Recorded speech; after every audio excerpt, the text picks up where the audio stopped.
Vous faites toujours bien de nous suivre, mesdames et messieurs. Vous êtes sur Social Télévision. Bienvenue dans notre grande édition du journal de la soirée, dont voici les titres sommaires. Véritable appui ou encore atout dans le poids de la francophonie à travers le monde, la République démocratique du Congo et ses millions de locuteurs de la langue française tient désormais à jouer un rôle plus important dans l'organisation. Elle va compétir pour le poste de secrétaire général lors des élections qui auront lieu au Cambodge. Félix Tshisekedi a porté son choix sur Juliana Lumumba et la candidate de la République démocratique du Congo a déjà commencé sa ronde pour avoir du soutien. Après avoir sillonné l'Afrique, direction l'Amérique du Nord, elle séjourne à Ottawa. L'insalubrité dans ce journal, c'est devenu une véritable chimère à Kinshasa, capitale de la République démocratique du Congo. Malgré les efforts des autorités politico-administratives, la capitale congolaise continue d'étouffer sous les déchets. Aucun coin n'est malheureusement épargné, même la commune de la Gombe, siège des institutions, est touchée par cette triste réalité. Bonsoir amis téléspectateurs, on ouvre notre journal par cette nouvelle à l'Organisation internationale de la francophonie. Avec plus de 67 millions de locuteurs de la langue française, la République démocratique du Congo s'impose désormais comme le premier pays francophone au monde. Le géant de l'Afrique centrale veut prendre les commandes de l'organisation lors des élections qui vont avoir lieu en fin de cette année 2026. Et pour ce faire, la candidate désignée Juliana Lumumba a entamé les consultations. Elle séjourne à présent à Ottawa où elle a d'ailleurs rencontré le ministre des Affaires étrangères. Premier pays francophone au monde en termes des locuteurs, la République démocratique du Congo entend prendre la direction du secrétariat général de l'Organisation internationale de la francophonie. Elle a aligné Juliana Lumumba dans la course aux élections qui se tiendront au Cambodge en fin de cette année 2026. Après avoir sillonné l'Afrique, la candidate de la RDC aux côtés du ministre de la Coopération internationale en charge de la francophonie a rencontré la ministre des Affaires étrangères de Ottawa avec objectif de la convaincre de voter en faveur de la RDC. La délégation congolaise sort de ce tête-à-tête avec un sentiment d'être bien comprise. Ils ont été très réceptifs au projet présenté par notre candidate et je crois que nous pouvons espérer avoir le soutien du Canada qui est parmi les plus grands financiers, non seulement financiers de l'OIF, mais un partenaire important avec la singularité de cette langue qui est le français en Amérique du Nord. Ottawa et RDC se projettent déjà dans l'avenir pour une OIF plus forte. On peut créer un levier, comme on dit, un partenariat stratégique avec le Canada pour lever l'OIF vers le haut tel qu'il devait être, un espace non seulement de diversité culturelle qui va augmenter avec le numérique, mais aussi au niveau, comme je dis, économique, les partenariats que nous pouvons faire ensemble. Le nouveau système de calcul attribue à la République démocratique du Congo entre 57 millions et 67,8 millions de locuteurs de la langue française, ce qui place l'Afrique en position de moteur du français où près de 65% des 396 millions des francophones du monde résident. Revenons à Kinshasa, en misant sur la réouverture des sites dans les territoires de Businga et Akula concernant le renforcement des capacités de stockage du carburant. Acacia Bandouboula, ministre des hydrocarbures, engage une réforme structurelle du secteur pétrolier dans le Grand Équateur, une initiative qui, au-delà de ces annonces, pose déjà la question cruciale de l'accès équitable au carburant à l'intérieur de la République démocratique du Congo. Dodom Bimba. La problématique de l'approvisionnement de produits pétroliers en RDC reste, depuis des années, un défi majeur, particulièrement dans les zones enclavées comme le Grand Équateur. Les difficultés logistiques, le manque d'infrastructures adaptées et la faible capacité de stockage ont longtemps contribué à une distribution illégale du carburant, avec pour corollaire la flambée de prix dans certaines régions et le ralentissement des activités économiques locales. Dans ces contextes, l'initiative portée par la ministre des Hydrocarbures, Acacia Bandouboula, apparaît comme une réponse structurante. La relance de dépôts dans le territoire de Businga et la localité d'Akula, dans la province du Nord-Ubangi, ne constitue pas seulement une opération technique, mais bien un levier stratégique pour renforcer la chaîne d'approvisionnement nationale. En augmentant la capacité de stockage, le gouvernement ambitionne de stabiliser l'offre et de réduire les ruptures fréquentes observées dans ces régions. Les réactions des opérateurs du secteur, notamment CEP Congo et Kobil, traduisent un certain optimisme. Pour ces acteurs, cette réforme pourrait faciliter l'acheminement de produits pétroliers vers l'intérieur du pays, longtemps pénalisés par des circuits d'approvisionnement complexes et coûteux. Cela pourrait également encourager une meilleure concurrence et à un terme, une baisse de prix pour les consommateurs. Cependant, au-delà de l'engagement affiché, la réussite de cette politique dépendra de sa mise en œuvre effective. La modernisation des infrastructures pétrolières nécessite des investissements conséquents, une gouvernance rigoureuse et une coordination efficace entre les différents acteurs publics et privés. Sans cela, les ambitions risquent de se heurter aux réalités du terrain. Cette dynamique traduit une volonté politique de transformer les secteurs des hydrocarbures en moteur de développement. Mais pour les populations du Grand Équateur, l'enjeu reste concret. Accéder enfin à un carburant disponible, stable et à un prix abordable. Rendons-nous dans le nord-est de la République démocratique du Congo. En mission d'itinérance dans la province de l'Ituri, le ministre des Mines fait un constat alarmant dès sa première descente sur terrain. Une entreprise contrôlée par des sujets étrangers non autrement identifiés exploite illégalement l'or dans le territoire de Mahagi avec des gros moyens. À son arrivée, les responsables ont pris fuite pour se réfugier dans la brousse environnante. Reportage. Des engins lourds, des bassins de nettoyage et des crevasses dans le sol. À première vue, c'est un site d'exploitation minière, tout ce qu'il y a de plus normal. Pourtant, c'est tout le contraire. Cette exploitation de l'or aux gros moyens érigée dans la chefferie de Djalasiga, dans le territoire de Mahagi, est totalement illégale. Elle se fait sans aucun document officiel donnant droit aux propriétaires d'œuvrer sur le sol congolais. Une attitude qui ne passe pas pour les autorités de Kinshasa, défiées par cette pratique. Conscients de la gravité de leurs gestes, les hauts placés de cet outil de prédation de l'or en RDC ont choisi de se cacher dans la brousse environnante.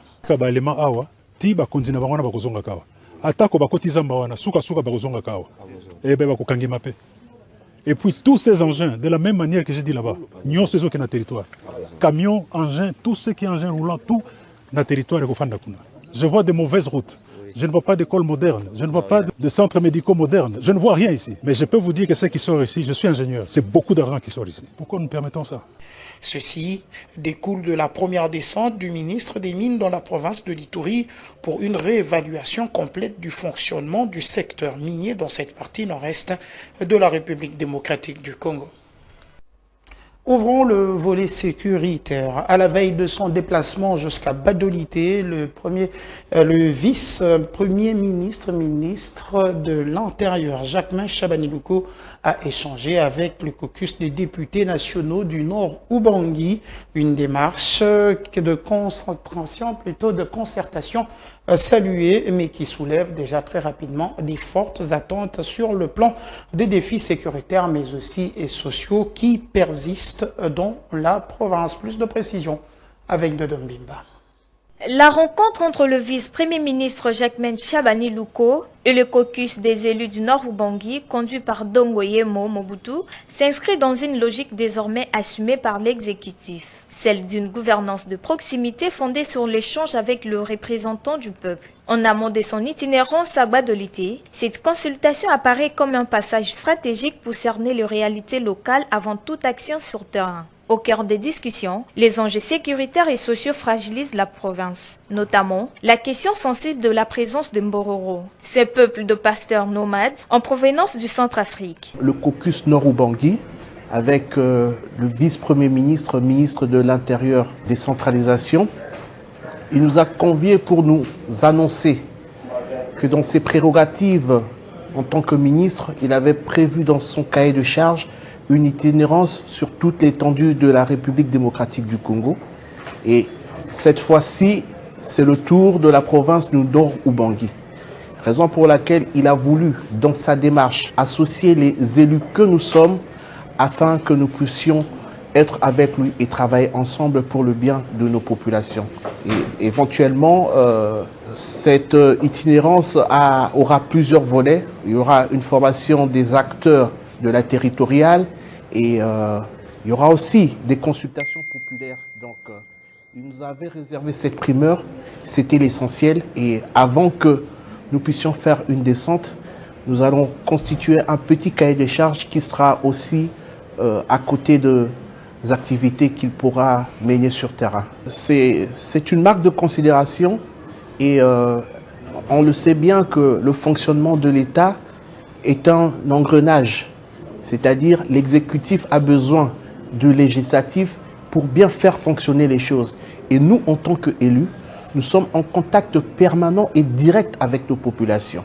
Donc ça va aussi en opposition avec le rapport que lui, en tant que vice-premier ministre, ministre de l'Intérieur, peut recevoir au niveau de ses services. Donc nous intégrer dans sa démarche permettrait encore mieux d'élucider les vrais problèmes de la population pour des solutions idoines et adaptées. Le vice-premier ministre a exposé les objectifs de sa mission, vulgariser le texte lié à la nouvelle gouvernance sécuritaire et accélérer la mise en place effective de comités provinciaux et locaux de sécurité. Du nord au sud Ubangui, il n'y a qu'un petit pas. L'insécurité ne cesse donc de s'étendre malheureusement dans des coins et recoins de la République démocratique du Congo, touchant progressivement plusieurs provinces et s'imposant comme une préoccupation majeure et pour la population mais aussi les autorités. C'est dans ce contexte qu'une ville morte a été décrétée ce mercredi 22 avril à Gemena, chef-lieu de la province du sud Ubangui, dans le nord-ouest du pays, en raison de l'insécurité grandissante qui y prévaut désormais. Tonton Zouza, que vous avez vu à l'image tout à l'heure, président de la Fédération des entreprises du Congo, section sud Ubangui, alerte sur les multiples cas de vols et des violences faites aux femmes et demande aux autorités de trouver une solution durable. Il invite ainsi les jeunes du sud Ubangui à dénoncer toute personne suspecte et à signaler la présence des personnes inconnues dans leurs milieux respectifs afin de permettre aux autorités ainsi qu'aux services de sécurité d'avoir le contrôle de la ville et rétablir la sécurité. Tout à fait autre chose, cette fois-là à Kinshasa, au cœur de la capitale de la République démocratique du Congo, la commune de la Gombe, autrefois symbole de modernité, est aujourd'hui elle aussi confrontée à une dégradation inquiétante de son environnement entre des caniveaux bouchés, des déchets accumulés et même un manque d'entretien. Les habitants et les autorités revoient leurs responsabilités, tandis que l'urgence est d'agir pour préserver la santé publique et cela devient de plus en plus persistant. Un papier de Gloire Nkolo. Nous sommes au croisement des avenues Colonel Ebeya et des Huileries. Ici, le contraste est frappant. Dans cette commune de la Gombe, longtemps considérée comme la vitrine de la capitale congolaise, les caniveaux sont aujourd'hui obstrués, débordant des eaux sales, tandis que des tas d'immondices jonchent les abords de la route. Sur place, les riverains décrivent un quotidien devenu difficile. Pour parler de l'insalubrité de la ville de Kinshasa, autrefois Kinshasa était considéré comme Kinshasa tel, mais nous-mêmes nous avons vécu cette capitale. L'État n'a pas pu mettre assez de poubelles et mettre des politiques publiques pour enlever ces immondices. Et la population de son côté, il a tellement qu'il n'y avait pas de poubelles, la population est en train de jeter des histoires par terre. Nous devons traiter le patrimoine public comme notre chambre. Si notre chambre est en désordre, notre maison est en désordre, comment nous allons appliquer la maison? Mais si nous traitons le patrimoine public de cette façon, vous allez voir que la rue, les macadam, tout sera propre. Certains dénoncent un manque d'intervention efficace des autorités dans la politique d'assainissement. La vraie cause, c'est de l'insalubrité. C'est ça la base d'ailleurs. La vraie cause. Alors, la cause aussi, c'est à partager. D'une part, c'est pour le gouvernement. Vous allez constater que le gouvernement n'a pas mis des poubelles publiques. Ça, d'abord, ça, d'un côté, de l'autre côté, comme je viens de dire tantôt, la cause est à partager. De l'autre côté, c'est aussi la population. Vous allez constater que la population n'a pas pu à prévenir là où elle peut mettre la saleté. C'est pour cela que vous allez constater que la saleté est à la portée de tout le monde. La première piste, c'est la prise de conscience. Et la population et le gouvernement doivent prendre conscience. Et la deuxième piste de solution, c'est de mettre un gouvernement, une politique en place pour pouvoir assainir la vie province de Kinshasa. Face à ce phénomène, des appels à une action urgente se multiplient. Les habitants réclament à la fois une implication accrue des autorités urbaines et une prise de conscience collective. Car au-delà de l'image de la commune de la Gombe, c'est la santé publique qui est en jeu. Dans une ville où l'assainissement reste un défi majeur, l'exemple de l'ex-commune de Kadina illustre une réalité plus large. Sans une collaboration étroite entre les gouvernements et les citoyens, la lutte contre l'insalubrité restera un combat difficile à gagner. Santé à présent. Avez-vous déjà entendu parler de la congestion pelvienne ou vous n'avez simplement pas les détails à ce propos? Le desk santé de votre rédaction vous propose les causes, les conséquences ainsi que le traitement de cette maladie méconnue qui pourtant bouleverse de nombreuses femmes, la vie de nombreuses femmes. Précieuse Boyer. Par définition, le syndrome de congestion pelvienne est une douleur à long terme, présente dans la partie basse de l'abdomen, provoquée par une accumulation de sang dans les veines du bassin. Ce syndrome a été décrit par un gynécologue new-yorkais en 1945. Les femmes se plaignaient d'intenses douleurs pelviennes très handicapantes qui peuvent également s'étendre au niveau des lombaires et aux jambes. Cette maladie constituerait 30% des douleurs pelviennes chroniques. L'âge, le surpoids, l'inactivité, le travail debout, les grossesses et la ménopause augmentent tout le risque d'en développer.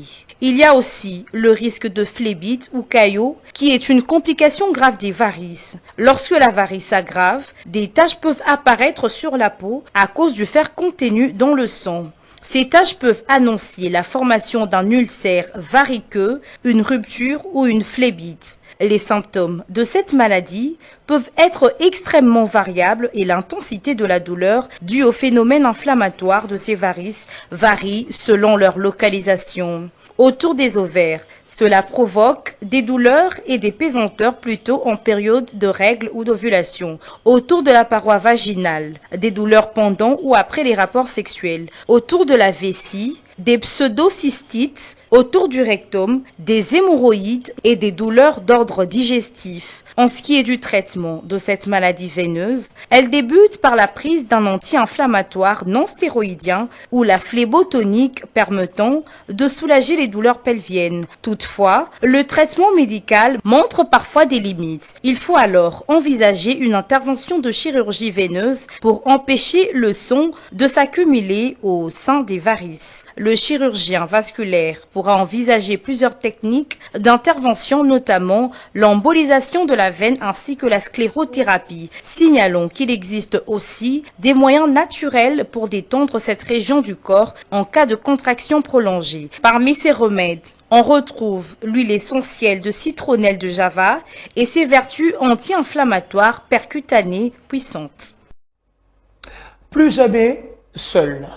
Ce slogan s'est prouvé pour les léopards de la République démocratique du Congo à chaque match des éliminatoires de la Coupe du Monde, mais aussi à la Coupe d'Afrique des Nations. Le gouvernement s'est toujours assuré qu'ils aient du soutien et ça ne saurait en être autrement pour ce retour historique à la Coupe du Monde de football. Des supporters vont à coup sûr se déplacer pour appuyer les fauves et cela exige de prendre des mesures concrètes et beaucoup plus tôt. C'est la raison pour laquelle le ministre des Sports, Didier Boudimboun-Toubouanga, a conduit une forte délégation de son ministère dans les locaux du ministère des Affaires étrangères où il fallait rencontrer les chargés des affaires des ambassades des États-Unis mais aussi du Canada. Reportage. La 23e édition de la Coupe du Monde de football est spéciale à bien des égards. Elle se jouera pour la première fois avec 48 nations et expérimentera une co-organisation à 3 pays. 3 nations distinctes, cela exige une logistique conséquente pour la République démocratique du Congo qui s'est toujours fait accompagner de son 12e homme. C'est la raison de la réunion tenue dans les locaux du ministère des Affaires étrangères entre la délégation du ministère des Sports et Loisirs guidée par Didier Boudimbo lui-même, celle des Affaires étrangères, ainsi que les chargés des affaires des ambassades du Canada et des États-Unis en République démocratique du Congo ce 21 avril 2026. Les partis ont longuement travaillé autour des modalités de déplacement des supporters qui accompagneront la République démocratique du Congo à cette grande messe de football mondial qu'elle retrouve plus d'un demi-siècle après. En retour, rempli de l'espoir de laisser de bien meilleures empreintes qu'en 1974, au ministère du Sport de fixer sur une prétendue facturation pour faire partie de la délégation à l'issue de ces assises. La réunion elle a vraiment été très bonne et je profite de l'occasion pour lancer un appel parce qu'on voit qu'il y a beaucoup de tendances d'escroquerie sur le net. Des gens qui demandent de l'argent ou qui prétendent avoir le contrôle sur la liste qui sera soumise, pour les visas, pour faire le déplacement avec nos repas. Cette liste n'est pas monnayée, il n'y a pas d'argent à payer, il n'y a rien du tout à part les personnes qui sont censées accompagner l'équipe, donc les supporters qui seront prises en charge par l'État congolais. Donc je tiens à marteler sur ça. Du côté du gouvernement, là nous sommes vraiment déterminés à ce que les choses se passent bien. D'où on est en train de s'y prendre déjà à temps pour essayer de finaliser tout ce qui sera en démarche pour le visa. Et le gouvernement va devoir mettre les moyens pour le déplacement, le logement et tout ce qui pourra accompagner le repas. Et comme je le dis, je suis tellement optimiste que je sais que l'exploit sera au rendez-vous. On sera au-delà de ce qui s'est fait en 1974. Pourquoi pas ramener la coupe ici? En phase de groupe, la République démocratique du Congo retournera à Guadalajara au Mexique pour y croiser la Colombie, mais jouera tout aussi à Houston contre le Portugal et clôturera sa phase de groupe à Atlanta face à l'Ouzbékistan. Élection à la Fédération congolaise de football, association, les esprits en RDC et ailleurs restent cristallisés par ce processus. Les candidats, il y en aura 9 jusque-là pour compétir. En tout cas, 9 candidats ont déposé leur candidature avec leur mouture les listes. Et parmi eux, Véron Monsengumba ou encore Patrice Régnier Mangenda, 2 des derniers candidats à avoir déposé leur liste dans la nuit du 21 avril 2026. Ils se sont montrés plutôt fluides et cohérents dans leurs propos, mais avec un point de convergence, le développement du football au niveau national. Suivez. Nous sommes élus. Nos actions, nous avons 11 axes d'action qu'on va les présenter les 11 mai. Ces actions vont se dérouler dans le cadre des 4 principes de gouvernance, qui est la transparence, l'intégrité, la responsabilité et la redevabilité. On doit des comptes à la population et au peuple congolais. Les élections. Ça, c'est les 4 actions. Ensuite, nous avons des priorités. Nous avons 4 priorités qu'on détaillera avec mon équipe le 11 mai encore. Nous avons, première priorité, c'est restaurer la bonne gouvernance et la crédibilité de notre football africain. Deuxième, stabiliser nos ligues, nos clubs et nos équipes nationales. Troisième, investir dans la formation, la jeunesse et la formation dans les 26 provinces de ce pays. Parce que ce pays, c'est une terre de talent, il n'y a pas seulement Kinshasa. Quatrième, c'est les infrastructures. Les fédérations, ce n'est pas les fédérations qui construisent les stades. C'est en partenariat avec le gouvernement. On va essayer d'être convaincants. Sur ce qu'on doit faire, nous savons tous que le foot est mort localement. Mais on a un bonus sur le plan international. On s'est qualifié. Le plus important, c'est de pouvoir surfer sur cette dynamique positive. Mais il faut dire que c'est une dynamique très faible sur le plan de la gouvernance, sur le plan de la pratique. Parce que, vous savez, il est probable que nous allions au mondial 120 joueurs jouant ici au pays. Ce qui n'est pas bon. Ce qui n'est pas bon. La RDC, c'est pas ça. C'est un grand pays de football. C'est une grande nation avec une histoire, tant sur le plan local que sur le plan international. Donc il est tout à fait clair que l'on ne trouve pas, par